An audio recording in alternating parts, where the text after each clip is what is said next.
Okay, so today is March 23rd. This is my first day of my 20 time project. This is going to be the overview of the project and any plans really that I have for it. So right now the car is sitting at 129,785 miles, so I've put about 600 miles on it maybe since I've had it. It's about 2 months. But that's because of the engine in this thing. That's the biggest problem. It's a 2003 Infiniti G35 sedan.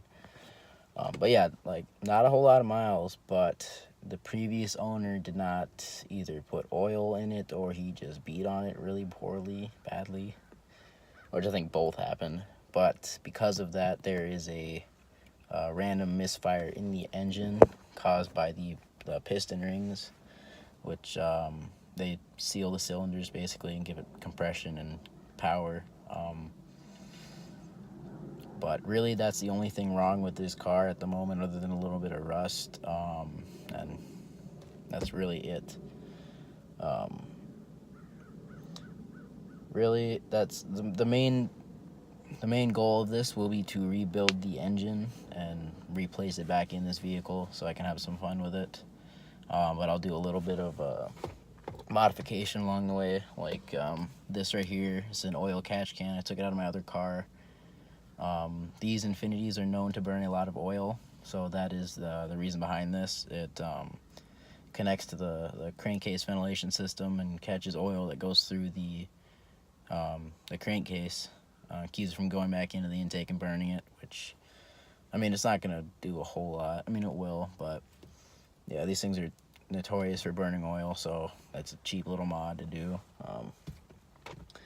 And then I'm going to do some internal stuff as well. When I have the engine apart, I'm going to do porting, which basically just allows the engine to breathe better. And currently I have the exhaust off right now, and I will be welding a new muffler on there, so it'll be a little louder, and maybe a little more airflow will go through it, but really it won't do much. And then I'm doing also an intake spacer, because these cars, cylinders 1 and 4, I believe, on the front, they are usually choked off because of the plenum. It's kind of bent down at an angle, I guess, from my understanding, and the spacer will allow it to breathe. And really, the main thing, I'm rebuilding this car and making it breathe a whole lot better, but I'm not doing anything super crazy. Maybe an intake down the road. Yeah, an intake will be done in this one. But really, I'm not doing anything crazy, just pulling the engine and then rebuilding it, which it's pretty intimidating. I've never done it before, but I'm confident I can do it. I got the tools of my buddies, and I'll figure everything out as I go. But yes, this is my first engine rebuild, pull, everything. It's the most work I've done. But I think really anybody can do it as long as they have the patience to do it, I guess. So yeah, we'll go from there, and then I'll show outside view of the car, and then I'll go a little bit on the interior as well. Okay, so here's the interior. It's nothing special. I just did this. I did a pretty poor job here. The other shift knob, I have it in here. I'll grab it. It's a little beat up, and I didn't like the feel of it. I wanted it a little bigger, if you can see that. But this was pretty worn out, and yeah, I wanted something different. And this was actually really difficult to get out. I had to lift this assembly here, so this will all lift and pop out, and then you'll undo the connectors back here, and then you have to grab the boot with like a locking pliers or something like that to hold it, and then you just have to break the glue that's in here, because Nissan likes to, I don't know what they're doing with that, it's just over engineering. But anyway, yeah, so really nothing is changed in here. It's all stock. The seats, well, this one's in decent condition. Mine right here I plan to replace because of these tears, and I plan to get a bucket seat so I can sit a little better in the car. Yeah, everything's pretty much here. And then Like I said, it's at 129. Yeah, okay, so 129,785 miles currently. And when I'm done with the project, it will be at 0 effectively. I don't know if I can reset this the tach here or the odometer, but I'll see what I can do there.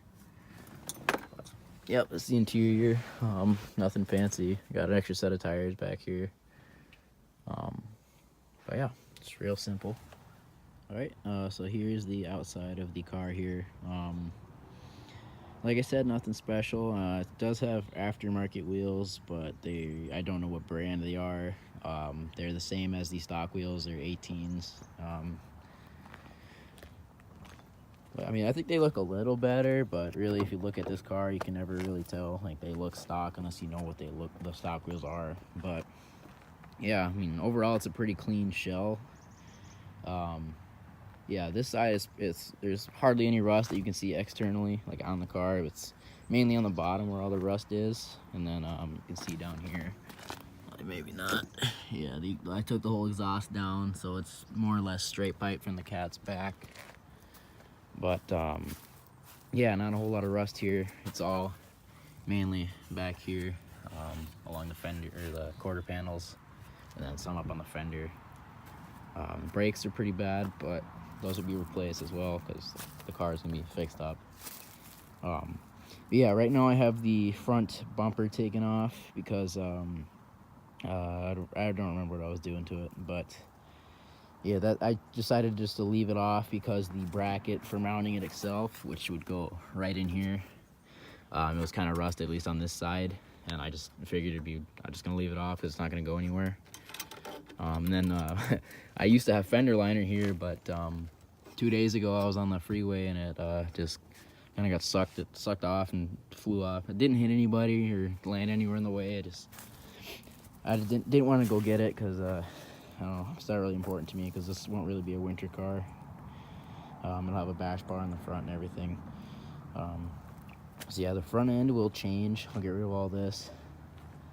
But yeah, it's got a lot of zip ties and everything holding it together right now. But yeah, there's a little bit of that rust right there.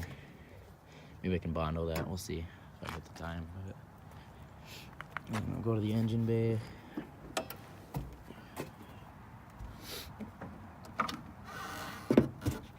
Alright, she is very dirty, but this is the condition of the engine right now. Everything is stock intake. This is the plenum I was talking about with that downward angle. I don't know if you can't really see it, but that's where the spacer will sit, right in here. So this will all be lifted up. Then I should have a cold air intake that would go down behind this bumper here, down under here, and maybe probably stick out over here. And then I might polish this up as well as I go because that just looks cool. Gives the car a nicer look.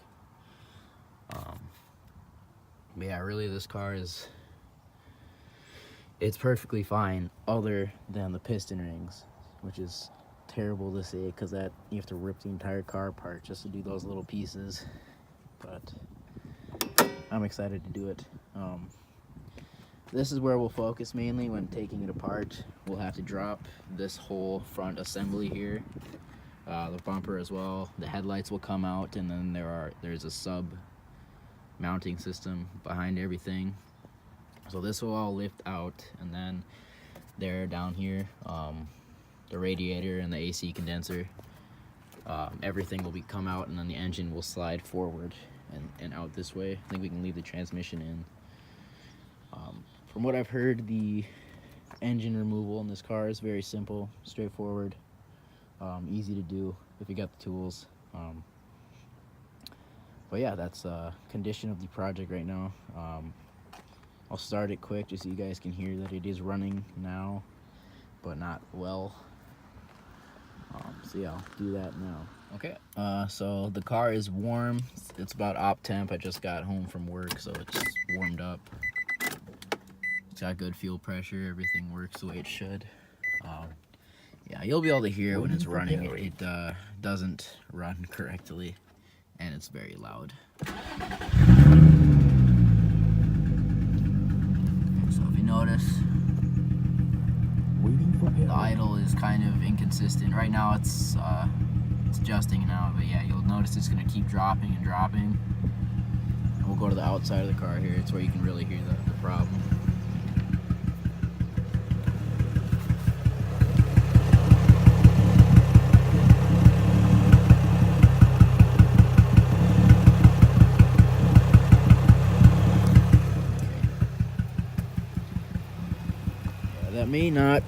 It may not seem like a huge issue at the moment, but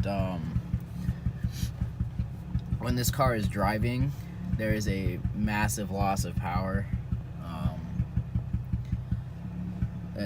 It burns a lot of oil already, and on top of the engine misfire, it burns a lot of oil very quickly, so I have to fill this oil a lot, and then the fuel efficiency is terrible. It's very hard to accelerate. It'll when it's in the lower, say 2,000 RPM, it struggles to get going, but when it hits about 25 to 3, that's where it runs kind of okay. But any higher than that, the engine will cut out and kind of shake. And if this car is continuing to drive with this misfire, it can pretty much destroy the engine. By what I mean by that is the timing can get thrown off really badly, and the piston could make contact with a valve maybe, which would bend the valve and would make this pretty much done. Which, I mean, I'd have to rebuild it, this is just the beginning stages. Like, engine's gone, but it's not hopeless. And I'll give it some gas so you can hear it a little better.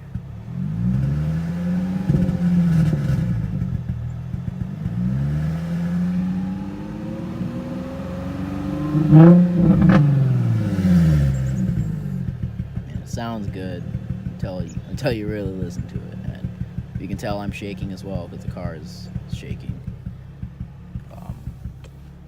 But yep, that's the project right now. So yeah, that's day one.